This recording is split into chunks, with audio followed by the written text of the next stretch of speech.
Merci de votre fidélité, mesdames et messieurs. Nous sommes heureux de vous savoir nombreux à suivre votre émission. Ça fait débat. Alors, beaucoup de sujets font la une de l'actualité dans le monde, en Afrique et en RDC. L'ONU, l'Union africaine, l'Union européenne et même l'OIF, l'Organisation internationale de la francophonie, qui ont signé un communiqué appelant la classe politique en RDC au dialogue autour d'Edem Kodjo et envie, bien sûr, d'organiser les élections au bon moment, qui veut dire organiser les élections au bon moment. Alors ça fait débat, on en parle dans un instant. Et puis notre préoccupation, c'est après l'idée de Moïse Katumbi d'organiser les primaires dans l'opposition, de plus en plus des leaders de l'opposition en appel ou appellent à une candidature unique. Est-ce possible au sein de la classe politique de l'opposition en République démocratique du Congo? Ça fait débat avec des acteurs que vous connaissez. Fidel Moussangou, coordonnateur du journal Les Phares, merci d'être avec nous. Merci de m'avoir invité. Et à vos côtés, Joachim Diana, éditeur du journal La Colombe, Le Point Gauche. Merci également, Joachim. Merci. Et face à vous, l'honorable Jolino Makelele, député provincial Kinshasa, porte-parole de l'UNC. Merci d'être venu. Merci pour l'invitation. Et puis à M. Daniel Mbayu, le président du parti au sein de la majorité présidentielle, la CDTI. Monsieur Daniel Mbayu, merci d'être venu. Merci de m'avoir invité. Et je commence avec vous cette question. Quelle lecture vous faites comme quelqu'un de la majorité? Organiser les élections à un bon moment. Un communiqué signé par ces organisations internationales, l'ONU, l'Union africaine, l'Union européenne et même l'OIF. Très simple. Organiser les élections au bon moment veut dire avoir d'abord un fichier qui met toutes les trois parties ensemble. Majorité, opposition et la société civile. Ça veut dire organiser les élections sans un bon fichier. En amont, c'est avoir plus de contestations en aval. Moi, je vous donne un exemple. Nous avons à ce jour les 26 provinces. Si je prends les 21 provinces démembrées, moi, je porte une carte d'électeur qui a la mention Katanga, qui n'existait pas. Voilà. Ce qui était mon district hier est devenu une province. Donc, vous voyez qu'il serait plus important de régler cette question. Donc, autrement dit, nous avons la cartographie. Mais nous avons une carte d'électeur invalide. Il faut que je le dise ainsi. Et quand j'ai suivi le président de la CENI, il a dit, vous voulez avoir des élections avec votre fichier de 2011, que les politiques décident. Mais moi, j'estime qu'il faut avoir des élections. Si on le veut apaiser, il faut faire ce travail. Au bon moment, ça veut dire qu'il faudrait, à tout moment, enrôler les jeunes majeurs, qui sont devenus les jeunes mineurs majeurs. Ça veut dire au bon moment. Aussi longtemps que le problème des financements ne se pose plus, le gouvernement a commencé déjà à mettre des moyens, 40 millions, pour préparer le fichier. Donc là, il n'y a plus de problème, il restera un problème du calendrier. Vous insinuez que même la communauté internationale est d'accord, entre guillemets, avec les glissements ou cette rallonge? Pas avec le glissement, avec le dialogue et l'objectivité. Voulez-vous qu'on aille aux élections, juste après les élections, que nous ayons des contestations, ou travaillons sur les fichiers, réunissons tous les préalables pour aller aux élections apaisées? Voilà les bons moments. Les bons moments, c'est de réunir le préalable. Les moyens sont en train de se mettre en œuvre, mais il est question de dire aux gens la vérité que, à ce jour, avec les démembrements, avec tout ce qui s'ensuit, nous avons un sérieux problème. Vous savez qu'il y a nos amis de l'Est, pendant 2011 qu'on était en train d'enrôler, qui ne s'étaient pas enrôlés, les sinistrés. Il faut les enrôler. Vous savez qu'il y a nos amis de l'étranger. Donc, il y a des problèmes qu'il faudrait résoudre, dont le président de la CENI en tant qu'organe technique, parce qu'il ne faudrait pas être politicien et technique. Laissez la technique nous dire... Réflexion arithmétique, un bon moment pour vous estimer combien de temps, dans combien de temps on peut organiser ces élections? Lorsqu'on nous présente un fichier qui nous met d'accord, c'est ça le bon moment. Même 3 ans après, 5 ans après. Mais voulez-vous qu'on y aille dans les délais constitutionnels ou voulez-vous qu'on y aille dans 2 mois et tout de suite après qu'il y ait de canaux dans la ville? Président de la CDT, on revient à vous tout à l'heure. Jolino Makelele, vous êtes porte-parole de l'UNC. Comment vous avez accueilli le message de la communauté internationale? Oui, avant toute chose, laissez-moi remercier les Congolais, et en particulier les Kinois, d'avoir répondu massivement à l'appel de l'opposition pour la ville morte. Et surtout remercier les plus hautes autorités de l'État. On va y revenir parce qu'on dit que ça a été un échec pour vous. Remercier les plus hautes autorités de l'État qui ont daigné ne pas accepter que leurs enfants aillent à l'école ce jour-là, répondant ainsi au mot d'ordre de l'opposition. Et surtout, déplorer j'allais presque dire, le comportement policier de ce gouvernement qui met au défi les fonctionnaires qui pourraient être tentés de ne pas aller au Jolino, travail. ma question. Ceci étant dit, On va arriver dans ces sous-thèmes. On va en parler. Ici, c'est le temple de la démocratie, ça fait débat. D'accord. Ma question, comment vous avez accueilli les communiqués de la communauté internationale? D'abord, je vous dis, c'est le contraire qui peut étonner tout le monde. La communauté internationale, on ne voit pas la communauté internationale dire « n'allez pas dialoguer ». Personne ne peut imaginer cela. Mais maintenant, tout ce qu'ils ont dit, pour nous, on n'a pas fait bouger les choses. Les lignes sont restées pareilles. Parce que quand on voit, au-delà de la mission confiée à M. Edem Kojo, nous ne voyons pas, quand on lit ce communiqué, nous ne voyons pas, comment dirais-je, le début d'une prise en compte de réalité congolaise. Quand on me dit, c'est quoi les réalités congolaises? Les réalités congolaises, c'est-à-dire notamment la Constitution congolaise. Ah, le respect de la Constitution. Le Constitution. respect de la Constitution. Donc, à moins qu'il soit donné l'occasion aux gens de l'Union africaine, en particulier à M. Edem Kojo, l'occasion de faire l'exégèse du texte qui a été pendu, mais je ne comprends pas ce que ça veut dire à bonne date et même sous respect de la Constitution. Mais dans tous les cas, sous respect de la Constitution, ça veut dire ce que ça voudrait dire. C'est-à-dire, la Constitution prévoit que dans les 90 jours précédant la fin du mandat du président de la République, l'élection, la CENI est tenue. Je dis, c'est la Constitution. Ça, c'est vrai. Tenue d'organiser le processus aboutissant à avec la problématique du fichier. Quoi qu'il arrive, c'est-à-dire, ça, c'est la Constitution. La Constitution, je dis, je répète, ici, ni la CENI, ni le président de la République ne sont au-dessus des lois. En particulier, restons logiques. Soyons logiques. Congolais. Vous ne parlez pas. Soyons logiques. Il n'y a pas de fichier.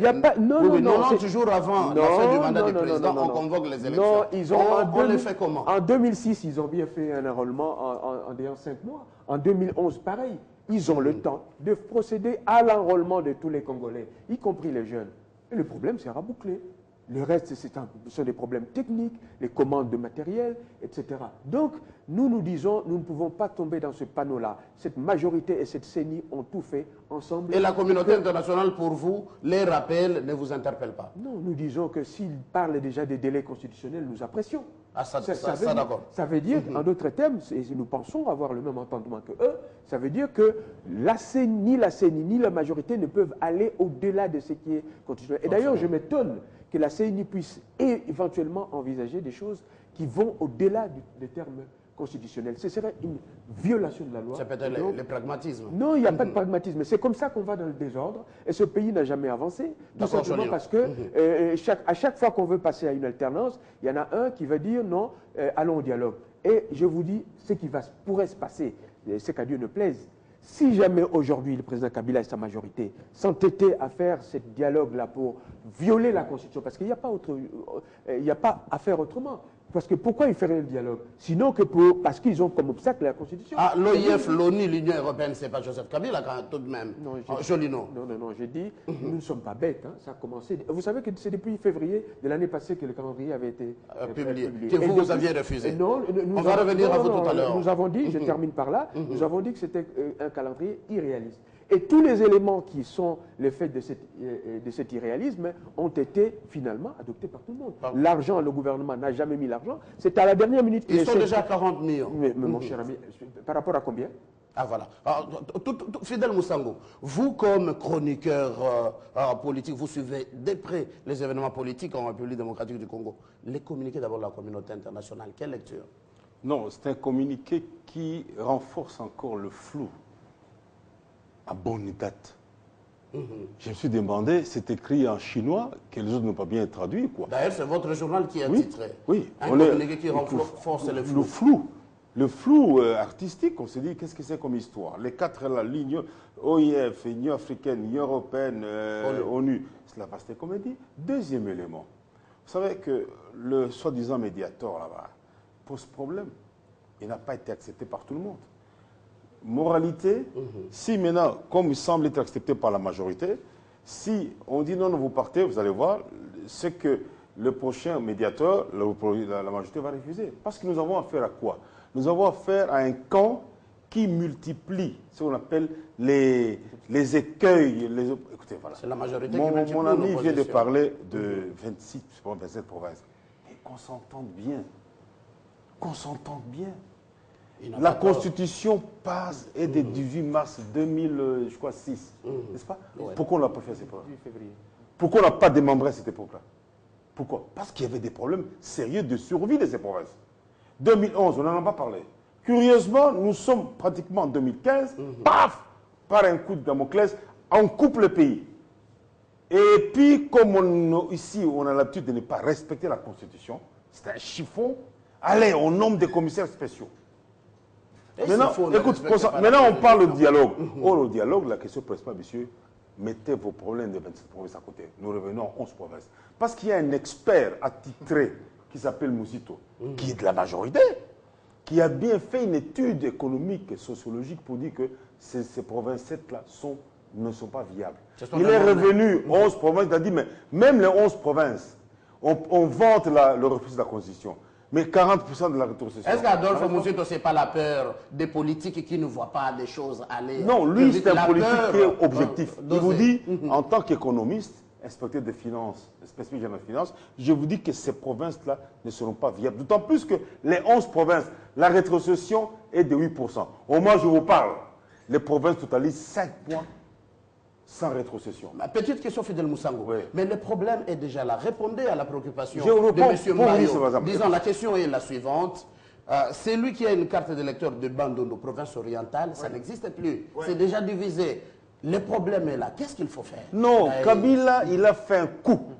Un coup qui ne lui est pas permis. Parce qu'il sait très bien, il n'est pas bête, hein, que ces provinces ne sont pas viables. On lui avait dit que nous allons démembrer au fur et à mesure que nous trouvons que telle partie devient viable. Même chez lui à Manono là-bas, ce n'est pas viable. Chez lui, là où il vient, enfin, la province d'origine de ses parents, ce n'est pas viable.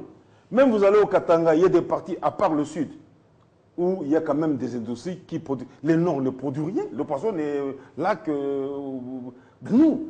Quand vous allez au Kasaï, la province de l'Omami produit quoi? Le Sankrou produit quoi? Regardez, même le Kasaï oriental devient juste moins que Kinshasa. Les gens ne sont pas d'accord. Il faut attendre que les richesses soient là, qu'on puisse construire les infrastructures. Regardez, l'Assemblée provinciale de Kinshasa siège où ça? Au collège, pourtant.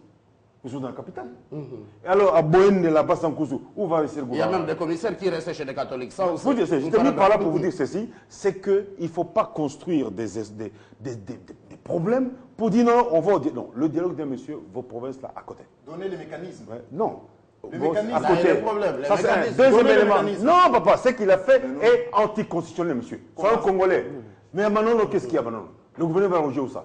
Il va produire quoi? Fidèle, c'est pour vous dire que ne faites pas des écueils, on n'est pas bête, pour compliquer la situation. On va revenir 11 provinces, là on peut commencer le D'accord, Fidèle. D'accord, Fidèle. Quel mécanisme? Alors, les débats, vraiment, il faut les lever parce qu'il faut donner des solutions. Les problématiques sont là. Joachim, votre lecture, comme bien sûr chroniqueur, bien sûr politique. Mais vous savez que moi, je suis totalement surpris.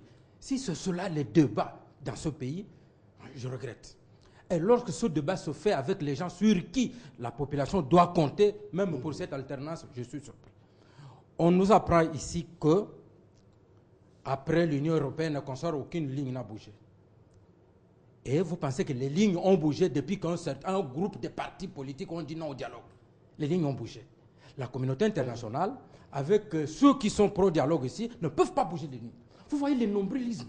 Les gens qui croient que ce Congo, ici, tout doit marcher avec eux. Vous allez vous rendre compte, même dans leurs réflexions, ils vous disent le délai constitutionnel, on doit respecter la Constitution. Mais ils oublient que la même Constitution demande aussi qu'il y ait les élections locales. Les élections locales, même si... alors, est-ce que c'est une raison pour ne pas les organiser? Mais non. Non, alors c'est pour vous dire que toutes les fois qu'on n'a pas organisé les locales, on a mis la Constitution de côté, on a fait un certain réalisme. Mais c'est la Constitution. Mais moi, je n'ai jamais compris des gens, des partis politiques qui pensent que la Constitution, c'est selon leur tempérament, les ambitions de leurs leaders. On peut juger les articles de la Constitution importantes, les autres, on peut les mettre de côté. Les locales,